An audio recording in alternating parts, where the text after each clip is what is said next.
प्रिय छात्रों, golden classes के यूट्यूब चैनल पर आप सभी का स्वागत है। ये परसेंटेज का चौथा वीडियो है। इससे पहले 3 वीडियो डाला गया है। जो भी छात्र इस चैनल से जुड़े हुए हैं वो कृपया कर पहले तीनों वीडियो को देख लें, फिर इस वीडियो को देखेंगे तो बेहतर ढंग से समझ पाएंगे। आप चाहे ITI, पॉलिटेक्निक, पैरामेडिकल या फिर पैरामेडिकल डेंटल, इन सभी में किसी का भी तैयारी कर रहे हों, अगर यदि आप रेगुलर वे में वीडियो को देखेंगे और एक तरफ से देखेंगे तो अच्छा से कॉन्सेप्ट क्लियर हो पाएगा और जब आप एग्ज़ाम देने जाएंगे तो वहाँ पे आप खुद को बेहतर स्थिति में पाएंगे। ठीक है, तो इसी के साथ जो है हम लोग आज का ये पहला सवाल लेते हैं। देखिए आज के क्लास का पहला सवाल क्या है। एक व्यक्ति अपने आय का 80% खर्च करता है। जब उसके आय में 2% की वृद्धि होती है तो वह खर्च में 4% की कमी कर देता है। तो बताएं कि उसके खर्च पर प्रतिशत प्रभाव क्या पड़ेगा।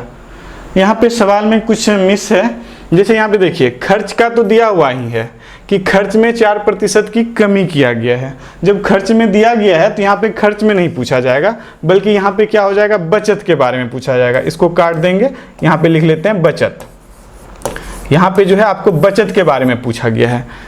तो फिर से पढ़ लेते हैं एक बार सवाल को।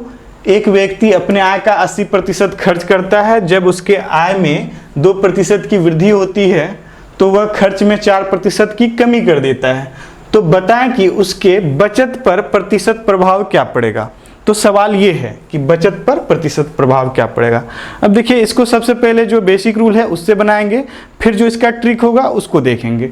तो पहले बेसिक रूल से बनाते हैं, मतलब 100 मान के बना लेते हैं इसको। तो 100 मान के जब बनाएंगे इसको, जैसे एक व्यक्ति 80% खर्च कर दे रहा है तो उसका टोटल 80% का मतलब क्या हुआ। 80% का तो मतलब हुआ 80/100, मतलब 100 में 80 ये खर्च कर दे रहा है। ठीक, तो हम लोग यहाँ पे 80 रुपये ये खर्च करता है। तो चलिए 80 रुपये अगर खर्च कर दिया तो बचाता कितना होगा। 100 में 80 खर्च किया तो बचाएगा 20। ठीक है, और टोटल इनकम कितना, टोटल इनकम मतलब 100, टोटल आय 100। ठीक है, ये क्या हो गया पुराना, ये पहले का बात है। लेकिन अब फिर अगला कंडीशन दिया हुआ है बाद में देखिए क्या हो जा रहा है। बाद में कंडीशन दिया गया है। अब क्या हो गया कि उसके आय में 2% की वृद्धि हो जाती है। पहले 100 रुपये कमा रहा था, अब 2% बढ़ जाएगा, मतलब 100 में 2 बढ़ जाएगा, तो मतलब अब कितना कमाएगा, 102 रुपये कमाएगा। ठीक है, अब जब उसका इनकम बढ़ गया तो वह खर्च में 4% की कमी कर दिया। देखिए यहाँ पे ऐसा है कि इनकम बढ़ा तो ये खर्च बढ़ाया नहीं, खर्च को 4% और कम ही कर लिया। तो खर्च पहले कितना कर रहा था ये 80 रुपये, अब 4% कम कर लेगा, मतलब 80 तो अपने आप में 100%, 4% कम, मतलब 80 का अब ये 96% ही खर्च करेगा। ठीक है, चलिए इसको कटा लेते हैं। 1 0 से 1 0 कैंसिल, इस 10 को रहने देते हैं ताकि पॉइंट देने में आसानी हो। तो यहाँ पे इसको और सॉल्व करें, अगर गुना कर लीजिए। 6 गुना 8 करेंगे 48 होगा, 9 गुना 8 करेंगे 72, और 4 बचा हुआ था तो 76, तो 76.8 रुपये। ठीक, अब क्या है कि इसके बचत पर प्रतिशत प्रभाव क्या पड़ेगा। अब देखिए पुराना तो सब कुछ पता था, खर्च बचत आय क्या है वो पता है, लेकिन नया में देखिए इनकम हो गया 102 रुपये, इनकम है इसका 102 रुपये, और ये देखिए यहाँ पे 76.8 रुपये ये खर्च कर दिया बाद में। तो इसका बचत कितना है, तो बचत निकालने के लिए क्या करेंगे, 102 में 76.8 घटा लीजिए। तो यहाँ पे इसको अगर 80 मान के करें तो उधर 22 हो जाएगा, और यहाँ पे 3.2, 22 3 25, 25.2, इतना रुपए ये बचाता है। पूछा क्या गया आपसे कि प्रतिशत प्रभाव क्या पड़ेगा। तो बचत में पूछा गया तो बचाया कितना, 25.2 रुपये बचा रहा है। और यहाँ पे देखिए एक चीज ध्यान देना है, यहाँ पे इतना जरूर बचा रहा है, लेकिन यहाँ पे पूछा गया प्रतिशत प्रभाव क्या पड़ेगा। पहले 20 रुपये बचा रहा है, अब 25.2 रुपये बचा रहा है। तो यहाँ तो बचत इसका बढ़ गया। तो देखिए कितना बढ़ा, तो हम लिखेंगे बचत प्रतिशत अगर वृद्धि निकालना हो तो यहाँ पे कितना बढ़ा, 5.2 बढ़ गया। 20 से 25.2 हुआ तो 5.2 बढ़ गया। किससे बढ़ा, तो 20 से बढ़ा, और प्रतिशत में बदलने के लिए गुना 100 कर देते हैं। तो यहाँ से इस पॉइंट के कारण ये कट जाएगा और इस 0 से ये कट जाएगा, 2 से ये 26 बार में, मतलब 26%। इसका जो बचत होगा 26% अब क्या हो जाएगा, बढ़ जाएगा, ये समझना है, क्योंकि 20 से 25.2 हुआ था, बढ़ रहा था, तो 26% इसका बचत अब बढ़ गया पहले की तुलना में। ये तो इसका बेसिक मेथड हो गया, 100 मान के बनाए, पूरा समझ में आया होगा। अब जो है इसी को शॉर्ट में किस तरह से बना सकते हैं ये ध्यान देना है। ये देखिए, इसको दूसरे तरीके से किस तरह से बनाएंगे, इसी सवाल को फिर से देख लेते हैं। जैसे 80% खर्च कर रहा है, तो यहां पे लिखेंगे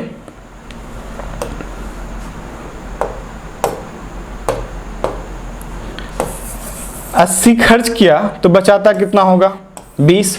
टोटल इनकम कितना होगा, 100 होगा। देखिए, इसको आप रेशियो में बदल लें तो बड़े आसानी से बना पाएंगे। रेशियो में इसको बदल लेते हैं।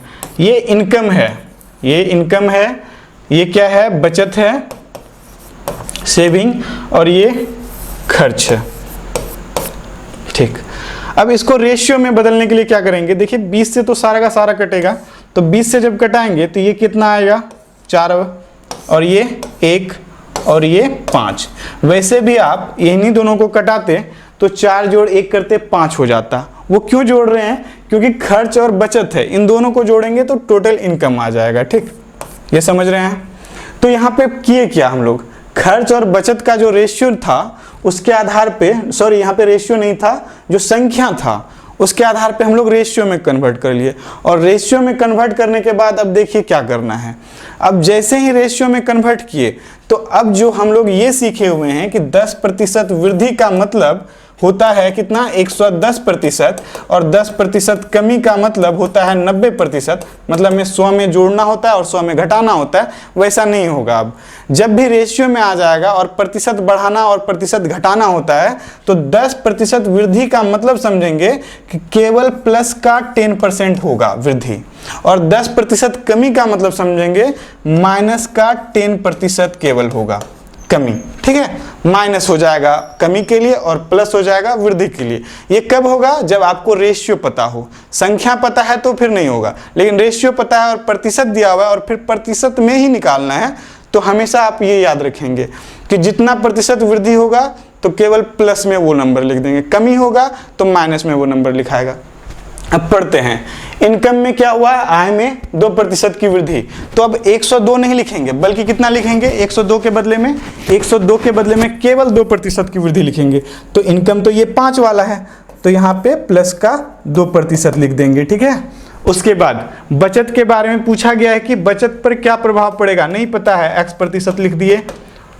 और फिर ये भी दिया हुआ था खर्च में 4% की कमी करता है, तो 4% की ये कमी है तो गुना तो लिखेंगे, लेकिन 4% पे यहाँ पे माइनस लगा देंगे। ठीक है, तो अब सॉल्व कर लेते हैं। ये तो x रहेगा बराबर, यहाँ पे देखिए कितना हो जा रहा है, 5 गुना 2 करेंगे तो ये 10 हो जाएगा, 10%, और यहाँ पे 4 गुना 4 करेंगे 16 हो गया।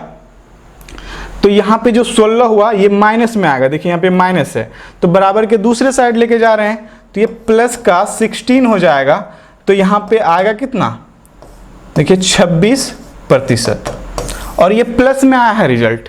अगर यदि प्लस में रिजल्ट आ रहा है तो इसका मतलब समझेंगे कि ये जो है इसका बचत था ना, तो बचत जो है बढ़ रहा है। तो पहले भी लिखा चुके हैं, यहाँ पे खर्च नहीं बल्कि यहाँ पे बचत कर लेना है, तो सवाल सही हो जाएगा। इस तरह से पता चला कि 26% इसका बढ़ेगा।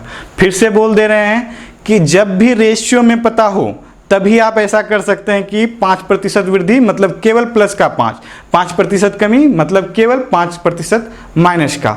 लेकिन अगर यदि संख्या में है तो वहाँ ऐसा नहीं कर पाएंगे, इसके लिए रेशियो पता होना निश्चित है।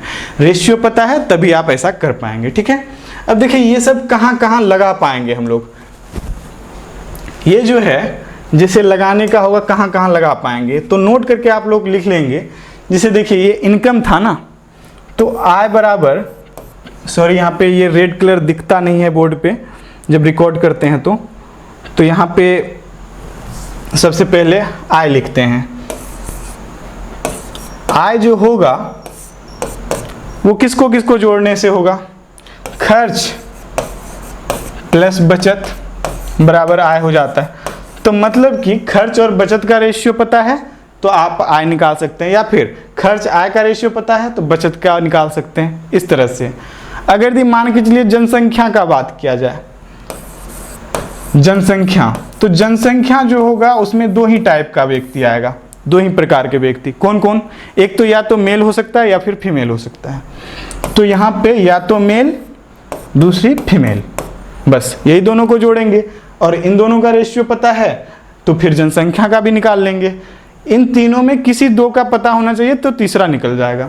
या फिर इसके बाद जैसे स्टूडेंट का बात किया जाए तो स्टूडेंट में देखिए क्या सब हो सकता है। स्टूडेंट में दो टाइप का हो सकता है, या तो छात्र लड़का होगा या फिर लड़की होगी, यही दो हो सकता है। तो या तो बॉयज होगा या फिर गर्ल, इन दोनों को जोड़ के ये तीसरे का रेशियो मतलब सबके रिलेशन में आ जाएगा, ठीक। या फिर स्टूडेंट में जैसे बॉयज गर्ल का रेशियो, या फिर एक ये हो सकता है कि पास कुछ का रेशियो दे दिया जाए, फेल का रेशियो दे दिया जाए। तो पास और फेल को जोड़ेंगे तो टोटल स्टूडेंट उससे भी आएगा, तो पास प्लस फेल। तो ये सब आपको पता होना चाहिए कि अगर यदि इन सब में कोई दो रेशियो पता है तो तीसरे का मान निकाल सकते हैं। और प्रतिशत का क्या रूल है कि अगर यदि प्रतिशत दे के प्रतिशत में पूछा जाए और सवाल में आपको रेशियो पता है तो आप आसानी से बना सकते हैं। अब इसी टाइप के अगले क्वेश्चन पे आते हैं। जैसे देखिए अगला क्वेश्चन क्या है, किसी विद्यालय में लड़के एवं लड़कियों का अनुपात 5:3 है, ये दिया गया है रेशियो में। लड़कों का 75% स्कॉलरशिप प्राप्त करते हैं तथा लड़कियों का 17% स्कॉलरशिप प्राप्त नहीं करती है। तो बताएं कि विद्यालय में कितने प्रतिशत विद्यार्थियों को स्कॉलरशिप प्राप्त हुआ। ध्यान देना है यहाँ पे, इस सवाल को बनाते हैं। देखिए यहाँ पे तो रेशियो आपको पहले से पता है, लड़का और लड़की का रेशियो पता है, बॉयज और गर्ल का। तो यहाँ पे बी लिख रहे हैं और ये जी, ठीक। इन दोनों का रेशियो कितना है 5:3। और टोटल स्टूडेंट इससे पता चल जाएगा। तो 5 जोड़ 3 करेंगे तो क्लास का जो टोटल स्टूडेंट होगा वो कितना 8 के रेशियो में होगा। 5:3 था ये, तो इन दोनों को जोड़ेंगे तो ये 8 हो जाएगा बराबर का, ठीक। अब देखिए रेशियो वाला जो रूल अभी सीखे हैं उसके आधार पे बनाते हैं। लड़कों का 75% स्कॉलरशिप प्राप्त करता है और लड़कियों का 17% स्कॉलरशिप प्राप्त नहीं करती है। ध्यान देना है, दोनों में यूनिट चेंज है, एक है प्राप्त करने वाला, एक है प्राप्त नहीं करने वाला। फिर जब लास्ट में पूछा गया है तो ये पूछा गया बताएं विद्यालय में कितने प्रतिशत विद्यार्थियों को स्कॉलरशिप प्राप्त होता है, जिसको मिला है उसके बारे में पूछा गया है। तो यहाँ पे 75% लड़के को तो स्कॉलरशिप मिला है, तो ये लड़का है, इसके लिए 75% यहाँ पे लिख देंगे, ठीक। प्लस है। अब लड़कियों का क्या है कि 17% ऐसी लड़कियां हैं जिसको स्कॉलरशिप नहीं मिला है। तो यहाँ पे यूनिट आपको ध्यान रखना है, ये नहीं वाला है जिसको स्कॉलरशिप प्राप्त नहीं हुआ। तो चूंकि यहाँ पे जो पूछा गया है जिसको स्कॉलरशिप प्राप्त हुआ है उसको पूछा गया है, उसका मान निकालना है। तो यहाँ पे तो वही निकालना है, ये भी यूनिट सेम है लेकिन ये एक अलग है, तो इसको भी सेम कर लेते हैं। समझिए 17% का मतलब क्या, 17/100, मतलब 100 में 17 लड़की को स्कॉलरशिप नहीं मिला। तो 100 में अगर 17 लड़की को नहीं मिला तो कितनी लड़कियां हैं या फिर कितनी प्रतिशत लड़कियां हैं जिसको कि स्कॉलरशिप प्राप्त हुआ। तो 100 - 17 कर दीजिए तो आ जाएगा कितना 83। तो गुना लिखेंगे 83%। और टोटल छात्र को आप पूछा जा रहा है कितना मिला है स्कॉलरशिप, तो यहाँ पे गुना X% कर देंगे। चलिए यहाँ से सॉल्व कर लेंगे हम लोग, इसको थोड़ा और अच्छे से लिख दें। जैसे यहाँ पे ये 75% था और यहाँ पे बीच में प्लस का साइन है, तो इसको जब सॉल्व करें देखिए क्या होगा। अच्छा आप इसको कटा भी सकते हैं क्या, चलिए ये तो कट नहीं रहा है, तो 75 गुना 5 कर लीजिए। तो इसको जब 75 गुना 5 करेंगे तो 5 गुना 5 25 हो जाएगा और 7 × 5 = 35, 325 नहीं सॉरी 350 और 25 375 प्लस और 83 गुना 3 करते हैं, 3 गुना 3 9 हो जाएगा और 8 × 3 = 24 बराबर 8x। चूंकि देखिए सब में प्रतिशत है तो प्रतिशत आप यहाँ पे हटा सकते हैं, ठीक। अब यहाँ पे और सॉल्व कर लीजिए तो 9 × 5 = 14 हो जाएगा और फिर 7 4 11, 1 12, 3 2 5, 1 6 बराबर 8x। तो देखिए क्या 8 से कट रहा है क्या, 8 से कटाएं अगर दी इसको तो 8 से ये 7 बार में 56, ठीक। तो 8 से 7 बार में 56, बचा 6 और 4 64, तो 8 से 8 बार में 64, तो 78% आ गया x का मान। वही पूछा जा रहा था आपसे कि कितने छात्रों को स्कॉलरशिप टोटल मिल रहा है, तो 78% छात्रों को स्कॉलरशिप मिल रहा है। इस तरह से निकाल पाएंगे, ठीक है। अब इसी के आधार पे एक और सवाल करते हैं। जैसे देखिए ये सवाल क्या है, किसी विद्यालय में लड़के एवं लड़कियों का अनुपात 3:2 है, लड़कों का 40% एवं लड़कियों का 45% हिंदी बोलते हैं, ठीक है, ये दिया गया है। तो बताएं कि कुल विद्यार्थियों का कितना प्रतिशत हिंदी नहीं बोलते हैं। ध्यान रखना है, यूनिट यहाँ पे चेंज कर दिया गया है। तो किसी विद्यालय में कितना है लड़का और लड़की का अनुपात, 3:2 दिया गया है। तो इसके आधार पे बनाए जब, तो यहाँ पे लिखेंगे हम लोग ये B, यहाँ पे G और टोटल स्टूडेंट ये हो जाएगा, ठीक। तो लड़का 3 के रेशियो में है और ये 2 है, टोटल हो जाएगा कितना 5, ठीक। अब यहाँ पे क्या करते हैं, जैसे लड़कों का 40%, तो लड़कों का 40%, लड़कियों का 45%, लड़की है ये और इसका 45% हिंदी बोलती है। और उसके बाद दिया है तो बताएं कुल छात्रों का कितना प्रतिशत हिंदी नहीं बोलते दिया हुआ है। तो इससे जो हम x यहाँ मान के लिखेंगे ना, तो इससे आएगा हिंदी बोलने वाले का संख्या, तो बाद में हम लोग निकाल लेंगे, यूनिट सेम है सबका।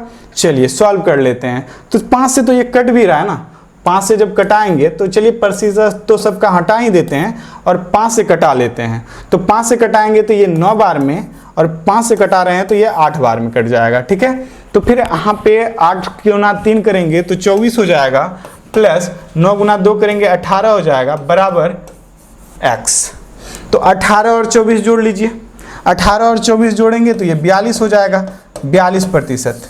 तो 42% क्या, चूंकि यहाँ पे जो 40% और 45% लिए थे वो था हिंदी बोलने वालों की संख्या, तो ये जो आएगा x मान के चले थे, तो ये जो 42% आ रहा है, टोटल छात्र जो है 42% ऐसा है जो कि हिंदी बोल सकता है।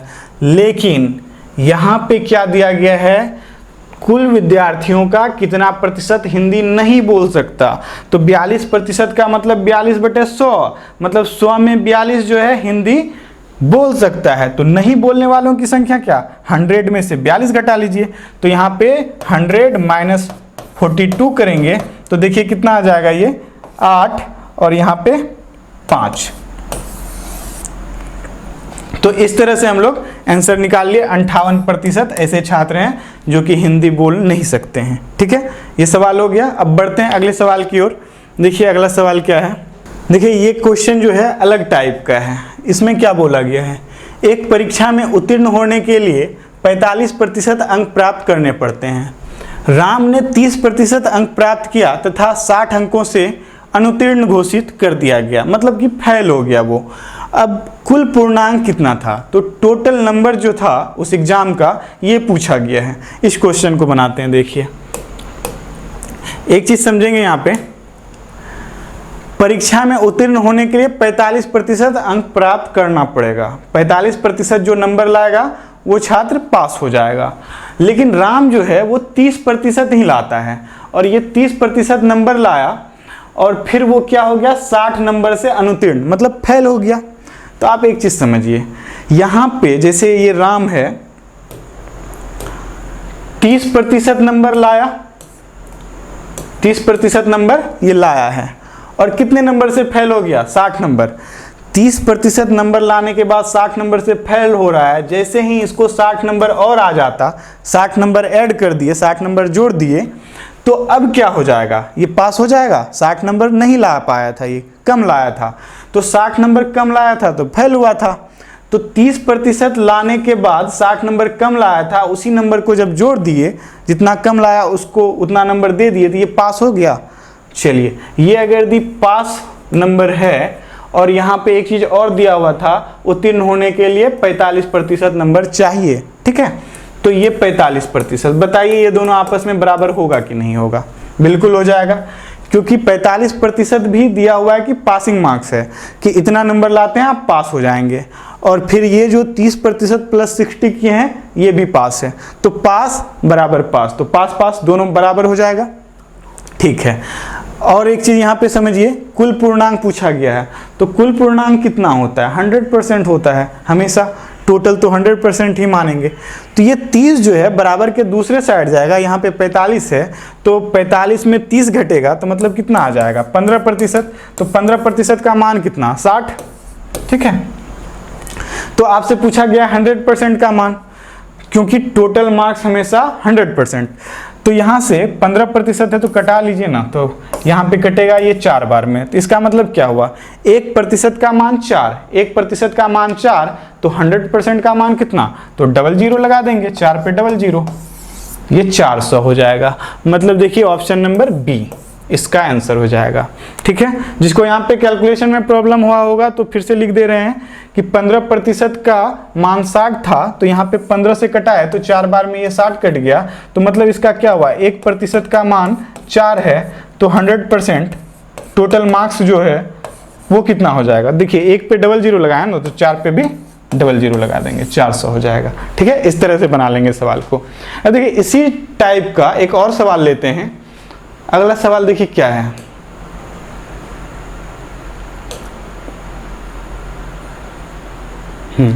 ये सवाल रहा, एक परीक्षा में सीता ने 30% अंक प्राप्त किए तथा 50 अंकों से अनुत्तीर्ण रही। 30% नंबर ला रही है और वो 50 नंबर से फेल हो जा रही है। अब यहाँ पे बोला गया इसी परीक्षा में राम ने 40% अंक प्राप्त किए तथा उत्तीर्ण होने के न्यूनतम अंकों से 20 नंबर ज़्यादा लाया है, 20 अंक अधिक प्राप्त किया है। ठीक है, तो कुल पूर्णांक एवं उत्तीर्ण होने के लिए न्यूनतम अंक ज्ञात कीजिए। यहाँ पे देखिए क्या क्या पूछा गया आपको। एक तो कुल पूर्णांक मतलब टोटल मार्क्स पूछा जा रहा है आपसे कि टोटल मार्क्स कितना है। तो एक पूछा गया है टोटल मार्क्स,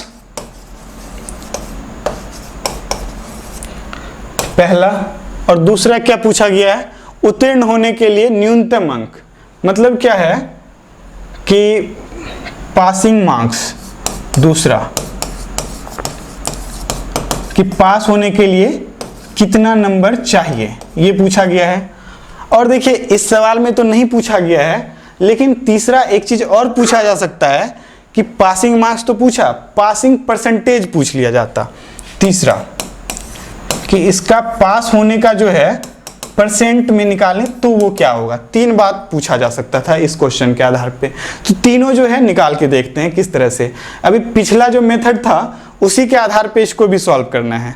देखिए एग्जाम तो एक ही है और इस एग्जाम में 2 छात्रों का रिजल्ट दिया गया है, एक सीता है, दूसरा जो है राम है। ठीक है, तो जब इसको बनाएंगे तो सीता जो है पहले 30% नंबर ला रही है, 30% नंबर ला रही है, और ये क्या हो रहा है 50 अंकों से अनुत्तीर्ण, मतलब फेल होगी। 30% नंबर लाती है और 50 नंबर से फेल हो जा रही है। अगर इसको 50 नंबर दे दिया जाए तो बताइए ये पास हो जाएगी? बिल्कुल ये पास हो जाएगी। अब फिर दूसरा एक छात्र है राम, ये 40% नंबर ला रहा है। ठीक है, 40% नंबर ला रहा है और उत्तीर्ण होने के लिए जितना न्यूनतम अंक चाहिए उससे 20% अंक अधिक ला रहा है, ज़्यादा लाया। 40% नंबर वो है जो कि उत्तीर्ण होने के लिए जितना चाहिए उससे भी 20 नंबर ज़्यादा है। तो हमको तो यहाँ पे ये जो है केवल पास के बराबर किए है ना, तो इसको भी पास के बराबर करना है। तो 20 नंबर जो ये ज़्यादा ला लिया है पास होने से, वो 20 नंबर इससे ले लेते हैं, तो घटा दिए। ठीक है, जिसको देना था जोड़े, जिससे लेना था घटा दिए। तो बताइए ये भी 5 नंबर है और ये भी 5 नंबर है, और यहाँ पे दिया हुआ है इसी परीक्षा में, मतलब दोनों का एग्जाम सेम ही है। तो जब सेम एग्जाम है तो 5 नंबर तो दोनों के लिए सेम ही हो जाएगा, तो ये बराबर हो जाएगा। ठीक है, चलिए अब इसका सॉल्यूशन कर लेते हैं। तो यहाँ पे 40% है, यहाँ पे 30% है। इस 30 को अगर इस साइड लेके जाएंगे तो बताइए कितना बचेगा? 10% हो जाएगा। 40 में से ये 30 जा रहा है, ठीक है, तो 40 में से 30 जाएगा तो 10% हो गया। चूंकि आप इसको दूसरे साइड लेके गए हैं तो यहाँ पे ये 50 है, अब इसको इस साइड लाइए 20 को, माइनस का 20 है तो दूसरे साइड लाएंगे तो प्लस का 20 हो जाएगा। 50 है प्लस 20 70 हो जाएगा, 0 से 0 कैंसिल, 1% का मान 7 हो गया। अब देखिए तीन बात, जबकि सवाल में तो 2 ही पूछा गया है, यहाँ पे तीनों निकालेंगे एक एक करके। 1% का मान 7 हो गया, टोटल नंबर पूछा गया है कि टोटल नंबर कितना होगा, पूर्ण, यहाँ पे सॉरी दिया हुआ है कुल पूर्णांक, टोटल नंबर। तो यहाँ पे 1% का मान 7 तो 100% वही हो जाएगा क्या 700, और ये जो होगा टोटल मार्क्स हो जाएगा, कुल पूर्णांक, ठीक। और फिर दूसरा जो बात पूछा गया है पासिंग मार्क्स, मतलब पास होने के लिए कितना नंबर चाहिए। आप देखिए ये भी वही है पास नंबर और ये भी पास नंबर, दोनों में से किसी में भी वैल्यू पुट करके रख दीजिए आप, उसके बाद निकाल सकते हैं। जैसे यहाँ पे मौखिक करते हैं, जैसे ये 1 नंबर का आंसर हो गया। दूसरा देखिए क्या हो जाएगा, पास होने के लिए कितना नंबर चाहिए, तो 1% का मान 7 तो 30% का मान कितना, 30% का मान हो जाएगा 7 गुना 30 मतलब 210, और 210 प्लस 50, 210 प्लस 50 करेंगे तो 260, ये आ जाएगा। या फिर इससे आप कीजिए तो 1% का मान 7 है तो 7 गुना 4 करेंगे मतलब 40% का मान कितना 280, 280 में से 20 घटेगा तो 260 आ जाएगा। तो ये हो जाएगा। देखिए इसमें पूछा तो 2 बात गया है लेकिन आंसर बस 260 दिया गया है, पहला ये 700 वाला पूर्णांक नहीं दिया गया है, ठीक है। 2 चीज निकाल चुके। अब ये तीसरा जो क्वेश्चन में नहीं पूछा गया, अपने मन से लिखे हैं, अगर दी इस टाइप के क्वेश्चन में ये भी पूछा जाए कि पासिंग परसेंटेज क्या होगा तो देखिए कैसे निकालेंगे। परसेंटेज कैसे निकालते हैं समझते हैं। यहाँ पे जैसे आप 80% नंबर लाते हैं 100 में से, तो आपको देखिए कैसे 80% नंबर ला रहे हैं, तो इसका मतलब क्या हुआ कि 80/100, एग्जाम्पल से समझ रहे हैं। तो इसका मतलब हुआ टोटल नंबर 100 था, टोटल नंबर 100 था, उसमें आप 80 लाए तो 80% हो गया। तो टोटल तो नीचे लिखते हैं, तो टोटल है कितना 700, टोटल है 700, उसमें ये पास होने के लिए चाहिए कितना 260, 260, और प्रतिशत में बदलने के लिए गुना 100 कर देंगे। तो यहाँ से कटा दीजिए आप, तो कटाएंगे जब 00 से ये कैंसिल, और 260/7, और इसको पूर्णांक या फिर पॉइंट में आप बदल लीजिए, वही हो जाएगा इसका आंसर कि पासिंग परसेंटेज क्या है, तो 260/7%, ठीक है। ये भी सवाल हो गया। आज के इस वीडियो में बस इतना ही, मिलते हैं अगले वीडियो में। उम्मीद करते हैं आपने कुछ नया सीखा होगा। धन्यवाद।